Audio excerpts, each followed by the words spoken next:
What is up, car addicts? So it's been about a week since the Bottom Dollar Bounties DLC release, and I figured I'd make a review video giving my thoughts and honest opinions about this update, everything that's sort of broken with it, stuff that they introduced that wasn't really introduced properly. Now, obviously, I've covered a lot of the content already, including the new business, the cars, new features, quality of life changes, drip feed content, etc., in full detail in other videos, but I will go over some of my thoughts now that we've actually had the content for about a week.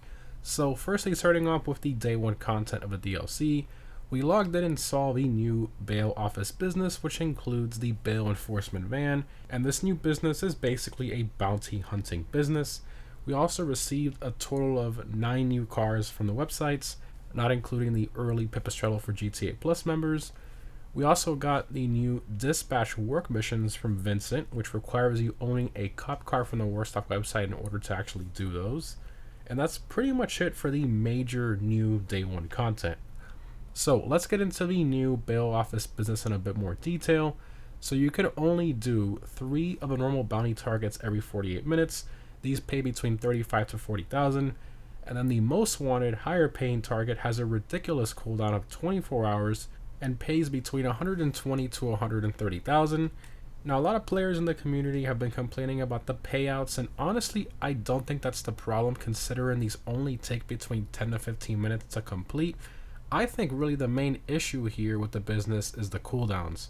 I personally don't think it makes much sense for a $1 million solo Kyle heist, for example, to have a 2.5 hour cooldown, while a 130k bounty has an entire 24-hour cooldown. It seems Rockstar ruins most of these updates with one simple barrier, and that's these annoying cooldowns. So let's say there was no cooldown. It takes on average about 15 minutes to do one of these most wanted target bounties. So even if you were to spend an hour doing 4 of those back to back, that's only about 500k.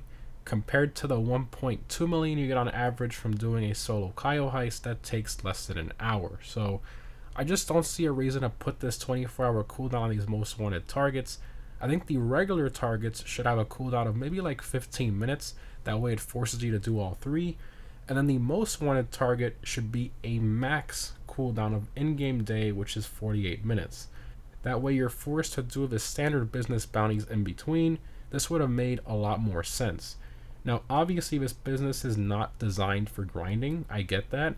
But at least make it worth the player's time and the investment they put into the business. It costs over $4 million with upgrades for one of these businesses, so at least allow players to get most of their investment back without those annoying cooldowns slowing them down.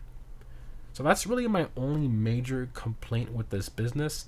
Some players don't like the missions, they say they're a bit too repetitive and simple. I personally think they're pretty good.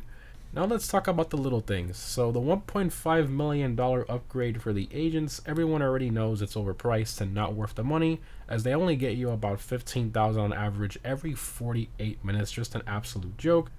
Also, the fact that you actually have to go up to them every 48 minutes and hit right on the D-pad, then you get this annoying black screen between each one, just completely unnecessary.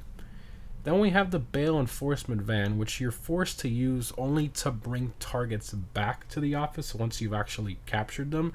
Not a bad thing, but thankfully it's not terribly slow. However, these massive side steps that literally stick out over a foot on each side, they have a hitbox on them. So they get easily caught on posts, other cars, etc.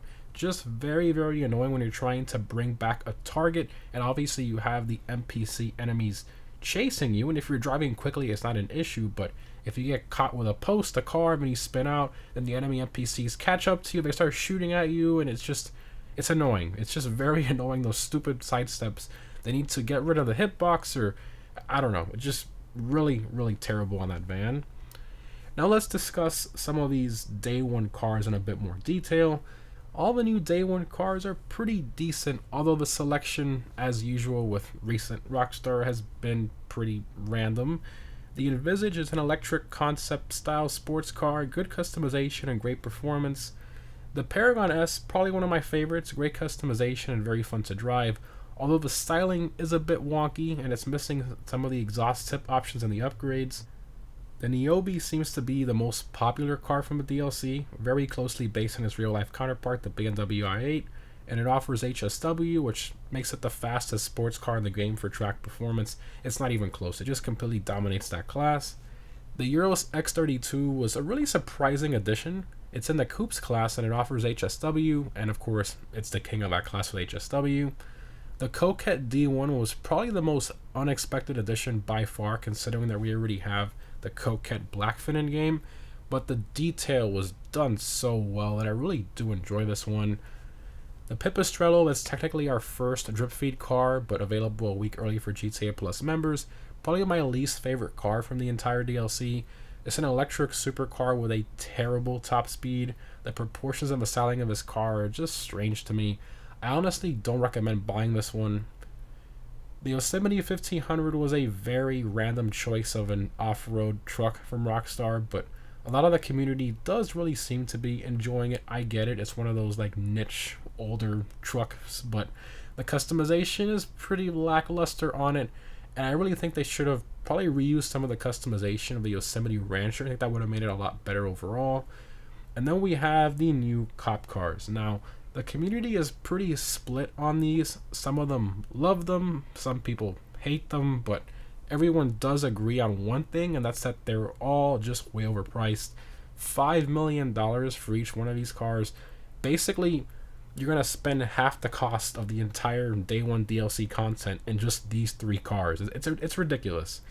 Now, some argue, well, the dispatch war kind of makes it worth it, but I disagree. I mean, you could still use the Staniers or the Gauntlet Interceptor from the previous DLC that most people already own. And then the worst part about these cop cars is that they are now worth $0 if you try to sell them. So before the DLC, you could actually sell the Gauntlet Interceptor or the Staniers in your Arena or Avenger and get some of your money back. But now, if you buy any cop car after this DLC release, the Bottom Dollar Bounties update, the cop car is now worth $0, which is just a massive slap in the face to people who want to sell these cars later on for whatever reason. It's just terrible. Now, if you bought the Stanier or the Gauntlet before this DLC release, it will still sell, for a good amount of money. But if you buy one of those cars afterwards, now after this DLC released, it's worth $0, and Rockstar even put it on the notes for the website for each one of those cars. So keep that in mind. Now let's talk about the drip feed content. So we have 7 vehicles being added over the next few months, which I made a separate video covering. And there's some great ones in here like the Mercedes and the Fox Body Mustang, but the others are pretty random and forgettable. But anyways, that totals 16 vehicles for this entire update, which is pretty good. Although the cop cars are technically just reskins of existing cars, so you can't really count them as like sort of new cars. Now for the rest of the drip feed, we have the Pizza Boy missions, the Ellis Tag collectibles, the Madrazo free mode hits, the Aircraft Carrier Adversary mode, and some pretty cool Halloween content with the North Yankton Zombie Survival, the updated Ghost Exposed event, and the Alien Abduction Fort Sankudo Bunker Mystery, continuing with the ability to unlock the only weapon for this entire DLC, which is a stun baton called the Shocker. But again, I have made a video covering all the drip feed content in detail if you want to check that out. But overall, if you really think about it, a lot of the cars in this DLC are extremely random, and that's quite obvious that they've done that for like the last few DLCs. They're just porting over cars from GTA 6, and the Coquette D1 is the perfect example of that, as they basically added a better Corvette C1 based car when we already had the Blackfin in game. Wasn't really necessary, but anyways, we also have some features and quality of life changes that were implemented poorly. So for example, Rockstar supposedly buffed the armor of the Bambushka and the Sparrow by 50%. This was in their patch notes. However, the Bambushka only takes 1 extra rocket to blow up, and they still didn't fix any of the other bugs with it, like the gun turrets, the cargo bay invisible wall when you have it fully upgraded. Although I do think they did a fantastic job in regards to the balance with the Sparrow armor buff. Another thing they did poorly was adding the additional options section in the racing menu. So the host of the race can see all the additional options in the section here, like catch up, slipstream, etc. However, if you're not the host, when you select the additional options section on your end, you can't actually see any of those options. You only have the inviting options. So that's completely broken and kind of messed up that you don't know if the host of the race has Cash Up or Slipstream on, if they have Destroy Last Place on, wanted levels, you just don't know. That's ridiculous. Honestly, something that they really need to fix. But on a brighter note, Rockstar has introduced a few quality of life changes with this DLC that I think were definitely needed to improve the gameplay experience, like the mission payout increases, snacks being automatically replenished before missions and heists, etc. So with that, I do want to go back to what Rockstar stated about 3 months ago when they first teased this DLC, and they claimed it was going to be, and I quote, a big summer update. Obviously, it's really not that big of an update, but I guess any update that includes a new business, Rockstar considers it a big DLC these days. Now, I will admit that the new business bounty missions are pretty fun to do, especially the most wanted targets, at least to me. However, again, the cooldowns, considering how low the payouts are, it's just way too long for a business that cost over $4 million with upgrades. The biggest controversy from the entire DLC has pretty much been the same thing from most of the community, and that's either bad payouts / annoying cooldowns. It's kind of crazy how Rockstar can ruin such a potentially decent business with something so simple, but that's what Rockstar does. I genuinely think the Chop Shop DLC we had last December was a lot better than this, although the 1 week cooldown for that business for the Salvage Yard robberies was a bit annoying. But obviously this DLC was nowhere near as bad as the Mercenaries update from last summer, so overall with that, I would rate the Bottom Dollar Bounties DLC a solid 6 out of 10. I think it's slightly better than average since we actually got a business with it, unlike the Mercenaries update from last year. So I think that's a pretty fair score. If the cooldown or payouts would have been better and the car selection would have been a bit less random, I would have definitely given it a 7. But as always, guys, let me know what you think down below in the comments and how you would rate this update and if you agree with some of my arguments. Thanks again for watching, guys. Hope this was helpful, and I'll see you in the next one.